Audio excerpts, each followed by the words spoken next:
Bago natin simulan ang Part 10, muli po akong humihingi ng taos-pusong pasasalamat sa lahat ng sumusuporta sa ating YouTube channel at welcome po sa mga bagong subscriber. Muli nating balikan ang Part 9 kung saan nabigla sila Miss Liu at ang mga kasama niya dahil sa paglabas ng hangal ng ating bida. At nag-request pa ang ating bida na ihagis siya ng sobrang lakas patungo sa Skeleton Blood King. At nang dahil sa gustong mangyari ng ating bida hindi na nagdalawang isip ang hangal kaya dali-dali niyang ibinato ng sobrang lakas si Ye Qing patungo sa Skeleton Blood King. Habang makikita natin ang Skeleton Blood King na sobrang nabigla ngunit dali-dali niyang inilagay ang dalawang kamay niya patungo kung saan papunta ang ating bida upang subukan pigilan gamit ang dalawang kamay nito. Kaya ayun makikita na natin ang Skeleton Blood King na hindi na kinaya ng kanyang dalawang kamay na pigilan ang ating bida kaya biglang nabutas ang katawan nito at makikita natin si Ye Qing na lumabas dito. At habang palapit si Ye Qing makikita natin na nakuha niya ang batong libro sabay sabi na gawa ko. Kaya makikita na natin si Ye Qing na nakababa na, at kasabay din ito ang pagbagsak ng Skeleton Blood King sa kanyang likuran. At muli nating makikita si Ye Qing na pilit ina-uncode ang librong bato, pero habang binabasa niya ito lumabas ang system, Blood Trial Complete at habang makikita natin ang Skeleton Blood King na naagnas at habang nag-aapoy. Kaya makikita na natin si Miss Liu at biglang natahimik dahil sa lahat ng nasaksihan niya at nakita niya na ginawa ng hangal, at habang makikita natin ang dalawa na napasabi ano ang nangyari at isang nabigla. At habang nabibigla si Miss Liu na habang nabigla nagawa ba talaga natin, kaya inulit niya pa ang kanyang tanong na tapos na ba talaga ang dungeon na ito tanong niya sa kanyang isip. Kaya makikita na natin ang mage at tank na nag-level up at nang dahil dun hindi na may pinta, ang mga mukha nila at sobrang umaapaw ang kanilang kasiyahan na nararamdaman at napataas pa ng kamay ang ating mage habang sinasabi na gawa nating lahat. Kaya habang nagsasaya ang dalawa biglang lumabas ang system ng mage, Strength plus 1 Agility 6 Intelligence 16 Will 7 Constitution 11 Look 0 at kasabay ng system ng tank, Strength plus 10 Agility 11 Intelligence 7 Will 8 Constitution Lock 3. At muli nating balikan si Miss Liu na nabigla na naman sa pangyayari, napatanong sa kanyang sarili nag-level up din ako. Kaya kasabay nito ang System Strength 33, Agility 28, Intelligence 38, Will 26, Constitution 21, Luck 34. At muli nating balikan ang ating bida, dahil nadismaya na naman siya dahil sa system message failed to level up, you're already at the max level, kaya napakamot na lang sa ulo sabay sabi ano pa ba ang aasahan ko sayo. At hanggat busy ang lahat sa kasiyahan biglang lumabas ang Legendary Mystery Box, kaya dali-dali silang napalingon kung ano ang biglang lumabas. Kaya biglang napasigaw ang captain na walang ambag, eto na yun ang totoong kayamanan. At makikita na nating ang biglang pagkabukas ng Legendary Mystery Box at nagsilabasan ang mga iba't ibang klase ng kagamitan. Kasabay neto ang pagsalo ng ating bida sa isang violet na item at makikita natin na nagliliparang pa ang ibang kagamitan. Habang mapapansin natin ang captain na masayang-masaya kahit walang natulong sa pagpatay ng Skeleton Blood King, at kasabay neto ang cards na nakuha ni Ye Qing, Sword Attack plus 88 required level 10, habang makikita natin si Ye Qing na sobrang naasar dahil max level lang niya ay 1, kasabay nito ang system hindi mo pwedeng magamit ito dahil kulang ka sa level kaya mas lalong nasampal ng katotohanan ang ating bida dahil sa system.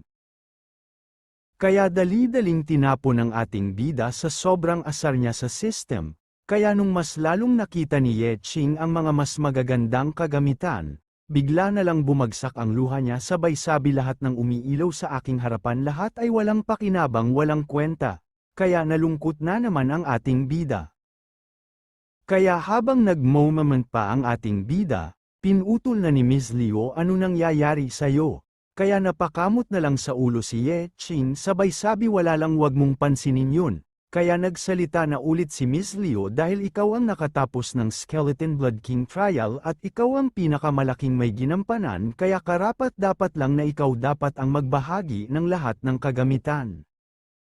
Kaya dali-dali nang nilapitan ng ating bida si Miss Leo. Sabay sabi meron sana akong gustong sabihin sa iyo bago ang lahat. Ano naman, meron akong problema at gusto tulungan mo ako kaya dali-dali na ibinulong ng ating bida. Kaya habang nalaman ni Miss Leo ang lahat nagtataka siya.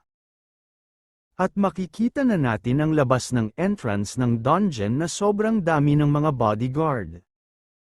At makikita na natin si Kalbo na seryosong-seryoso na habang may kinakausap, makipag-ugnayan sa punong tanggapan at maghanda na magpadala ng rescue team. Kasabay nito ang paglabas sa entrance ng dungeon ni Miss Leo. Hindi na kailangan kaya bigla nagulat ang dalawang guard na unang nakarinig sa sinabi ni Miss Leo. At ayun na nga makikita na natin ang mga kasamahan ni Miss Leo na nakalabas na ng portal at kasabay nito ang pag-iyak ng kalbo na tumatakwag ng rescue, kaya napasigaw na habang umiiyak, "Okay ka lang ba aming binibini?" At makikita na natin agad ang isang reporter. Gaya ng inaasahan namin kay Miss Shinran ay matagumpay niyang naalis ang isang mahirap na dungeon sa kanyang sarili.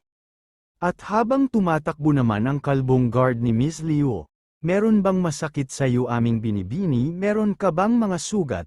Habang tumatakbo patungo kay Miss Leo habang umiiyak parent pasugod. Kaya makikita na natin ang kalbo na habang hinahatak sa pisngi ni Miss Leo, kahit hirap na kapag bitaw pero ng salita salamat Panginoon ligtas ang aming binibini, kaya sinagot na ni Miss Leo syempre tama yun kung ano ang posibleng hindi ko kaya ay kakayanin ko kaya wag ka nang mag-alala, kasabay ng pagpapaalam ng mage okay yung sekreto satin lang. Sabay na pabulong si Miss Leo, ako ay isang S-rank kung tutuusin. At muli nating balikan ang usapan ni Miss Leo at Ye Ching, ano problemayin ako sa kung ano, alam mo naman ang kayang gawin ng Leo Group kahit sa pera man or lakas tama ba? Kaya muling nagsalita ang ating bida, maaari ko bang ibenta ang mga item na ito sa iyo nang may diskwento, sisingilin kita ng 500 magic crystal. Kaya nabigla si Miss Leo, ano walang problema yan. At humirit pa ang ating bida at meron pang isa, kapag umalis na tayo dito dapat isipin mo na parang wala ako dito at angkinin mo lahat ng papuri at ikaw lang ang naglinis ng dungeon na ito.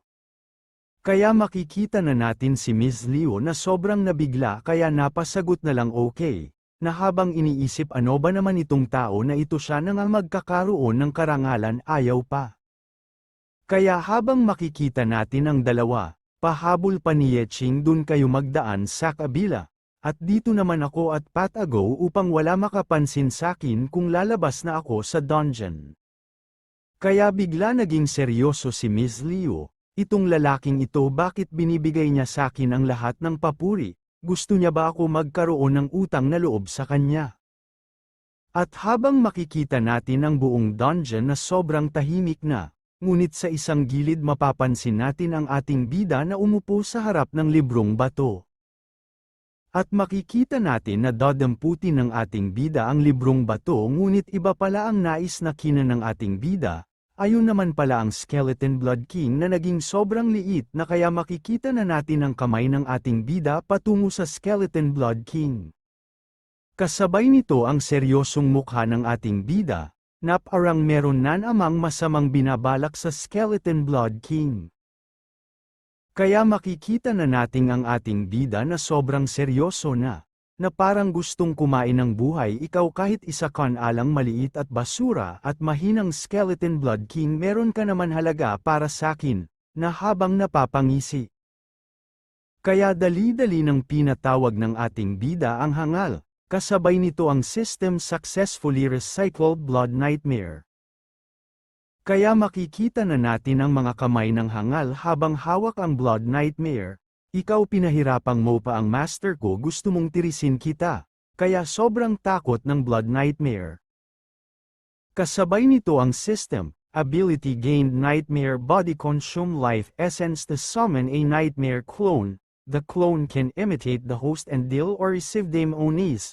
The clone will dissipate immediately after the effect is activated. This ability can be upgraded. Cooldown time 30 segundo.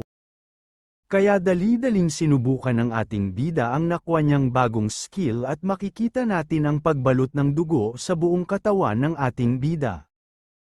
Kaya napangiti na si Ye Qing. Simula ngayon at sa mga susunod ko pang laban magagamit na kita. Kaya muli na natin makikita ang labas ng dungeon, na habang makikita naman natin ang ating bida na habang nakaupo at meron tinitignan sa system. At ayun naman pala ang mga nakuha niyang kagamitan mula sa dungeon, kaya napasabi na ang ating bida ang mahahalagang item ibibigay ko na lang kay Ms. Liu Xingran. Ngunit ngayon naiisip ko ang tungkol dito isang basura na may maraming marangyang kagamitan sa kamay kaya tiyak na imbestigahan ako ng mga yon. Kaya makikita natin ang ating bida na sobrang problemado na paulit-ulit ng swipe sa system dashboard. Kung dadalin ko naman ito sa supervisor hindi naman ako pagkakaabalahan nun para sa ganitong item lang at kahit patigo ko pang ibenta hindi rin yun papayag. Kaya lalong sumakit ang ulo ng ating bida, ano-ano bang pinag-iisip ko wala naman bibili ng basurang mga kagamitang ito. Kaya dali-daling pinindot ni Ye Qing ang recycle, kaya dali-daling lumabas ang system, equipment recycle you earn 1 basic point, hala ano yun sandali lang. Kaya taka ang ating bida, hindi ko naman sadya ay recycle yun. Kaya lumabas ang system, kung ang isang item ay na-recycle magiging basic points ito, at ang basic points ay pwedeng gamiting pang-ayos ng mga gamit or pwedeng ay pang-upgrade or ay pang-bili ng bagong item. Kaya takang-taka ang ating bida, ano ang mga basura kung kagamitan ay pwede kong i-recycle upang maging basic point, kaya dahil sa tanong ng ating bida, lumabas ang system tutorial task please complete the repair of the ordinary dagger. Ano kailangan ko upang matapos ang task ko dapat kong sundin lang ang mga sinasabi tanong ni Ye Qing, kaya lumabas na ang systems hinahanda na ang ordinary dagger, kailangan mo magbayad ng 5 basic points upang maayos ang iyong dagger. Kaya muling sinuri ng ating bida ang kanyang hawak na dagger, ang natitira na lang na durability ay 0/33, dahil kaya ito sa paggamit ko ng paulit-ulit at sa pagpatay ko ng boss. Kaya makikita na natin ang ating bida na sobrang nagagalak na subukan ang mga bagong nalaman niya. Kung meron na akong isa dahil sa pagkakamali ko kanina, so kailangan ko na lang ng 4 na kagamitan upang maging 5 na sila lahat. Kaya naglabasa na ang sunod-sunod na system, broken spear successful two-handed sword successful loose wooden successful broad blade knife successful recycle. Kaya makikita na natin ang pag-ilaw ng dagger ng ating bida, lahat ng sira ng iyong dagger ay muli nang naayos at nadagdagan pa ng lakas ang iyong dagger at makikita na natin ang lahat ng nadagdagan sa dagger, kaya muling nagtaka ang ating bida kung paulit-ulit ko ba itong gawin ongat ng ongat ang lakas ng aking dagger. Kaya muling napasabi ang ating bida, ang saya nito kung ang lahat ng makukuha kong kagamitan ay pwede kong i-recycle para mapalakas ko pa ang dagger mukhang maganda ito. At makikita na natin ang system congratulations on completing the tutorial, please select a reward, number 1, Novice Blueprint, a convenient magical potion that can instantly recover one's mana while removing a large amount of fatigue, number 2, Random Attribute Value plus 2. At makikita natin ang Potion Convenient Magical Potion Blueprint. Kung nagustuhan nyo ang aking video, maaari nyo ba akong tulungan sa pamamagitan ng pagpindot ng subscribe at ang bell button upang ma-update kayo sa lahat ng video na ating gagawin. Maraming salamat po.